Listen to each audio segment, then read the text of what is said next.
Good evening everybody, I hope you all are doing well. आज हम लोग जो शॉर्ट स्टोरी डिस्कस करने जा रहे हैं उसका नाम है the sunrise on the veld, written by Doris Lessing. Exams are too near students and the time is too short, so without wasting any time let's get start. तो 3 characters main दिखाए हुए हैं इस पूरी स्टोरी में। सबसे पहला है एक 15 साल का बच्चा जिसकी डायनेमिक पर्सनैलिटी है। उसके बाद उसके पेरेंट्स दिखाए हुए हैं जिनकी स्टैटिक पर्सनैलिटी है। डायनेमिक मतलब चेंज होती रहती है और स्टैटिक मतलब एक जैसी रहेंगे। और उसके बाद दिखाया हुआ है बग द एनिमल। तो चलिए अब अपनी समरी को स्टार्ट करते हैं।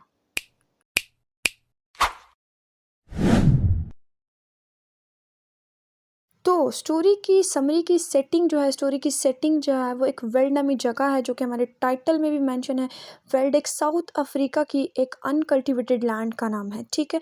अब हमारी स्टोरी स्टार्ट होती है कोट से, जो ये लिखा है the unusual thoughts of teenagers are far from maturity. के जो टीनेजर्स होते हैं उनके जो थॉट्स हैं, अमेजिंग थॉट्स हैं, मैच्योरिटी लेवल से बहुत दूर होते हैं। तो अब हमारी स्टोरी स्टार्ट होती है एक लड़के से जो कि 15 साल का लड़का है और अपने पेरेंट्स का इकलौता बच्चा है। वो 15 साल का है लेकिन उसके अंदर बहुत सी कैपेबिलिटीज़ हैं, बहुत सी स्किल्स अपने आप को रोज़ कंप्लीट करता है। अब मुसलसल 3 दिन हो चुके हैं कि जब वो रोज़ सुबह 4:30 पे उठता है, उसके पेरेंट्स सोए होते हैं, वो उन्हें कुछ नहीं बताता और बहुत से टास्क कंप्लीट कर लेता है।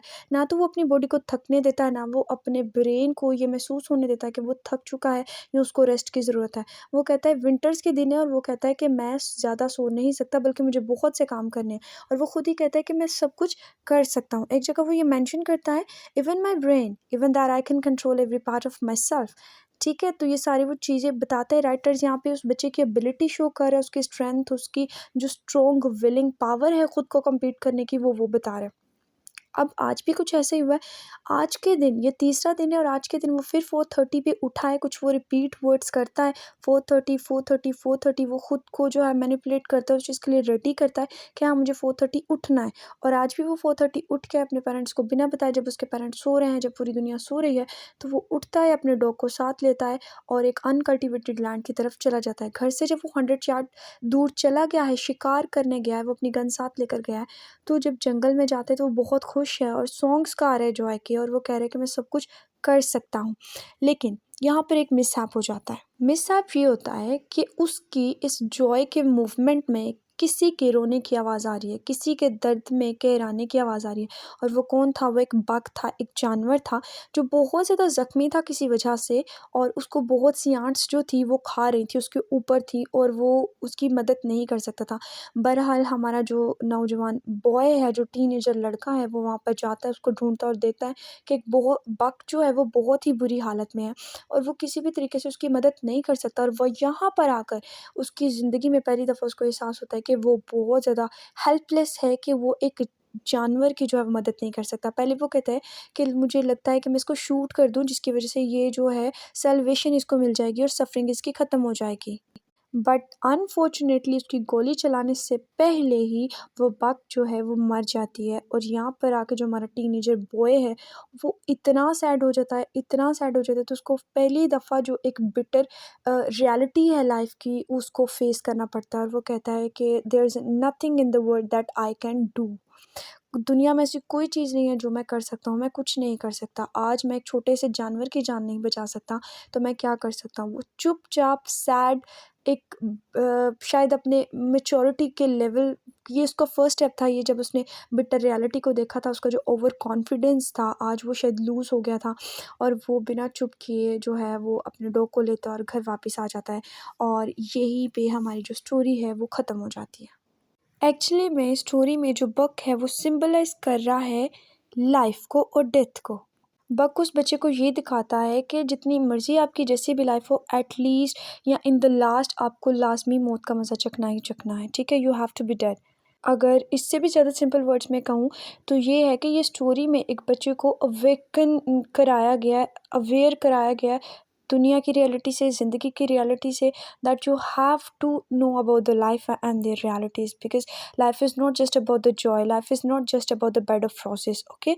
तो अगर हम लोग एक और तरीके से देखें तो ये एक ट्रांसफॉर्मेशन भी तो है कि किस तरह उस यंग बॉय के जो बिलीव्स थे खुद पे, खुद की सुपीरियॉरिटी पे, कि मैं सबसे ज़्यादा सुपीरियर हूँ, वो ख़त्म हो जाते हैं, वो चेंज हो जाते हैं, ट्रांसफॉर्मेशन हो जाते हैं।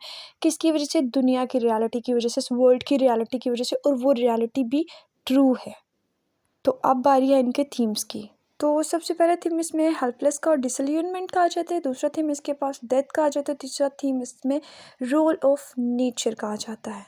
इन सब के साथ साथ एक और चीज़ बहुत इंपॉर्टेंट है, वो है इसका टाइटल सिग्निफिकेंस। अच्छा जी, इस टाइटल में जो वर्ड यूज़ हुआ है सनराइज, उसके दो मतलब हैं।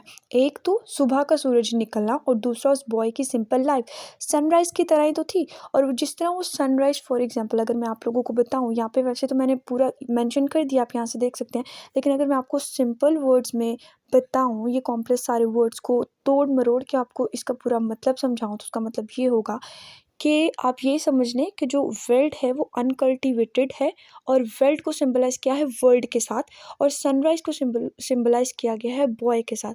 ये नहीं, सनराइज वो बॉय जो है वो अनकल्टिवेटेड लैंड पे जाता है, ठीक है, उसको अभी तक दुनिया की रियलिटी के बारे में पता नहीं है। वो वहाँ पे जाता है, वहाँ पे जाके तल्ख ज़िंदगी को देखता है, उसकी बिटर रियलिटीज़ को देखता है, क्योंकि वो कल्टिवेटेड लैंड पे, लैंड से अनकल्टिवेटेड लैंड की तरफ गया, ठीक है। तो एक सिंपल बॉय की तरफ से वो अब मैच्योरिटी के लेवल की तरफ जा गया। पहले उसने कभी भी कोई प्रॉब्लम सफरिंग्स नहीं देखी थी, वो बहुत कॉन्फिडेंस था।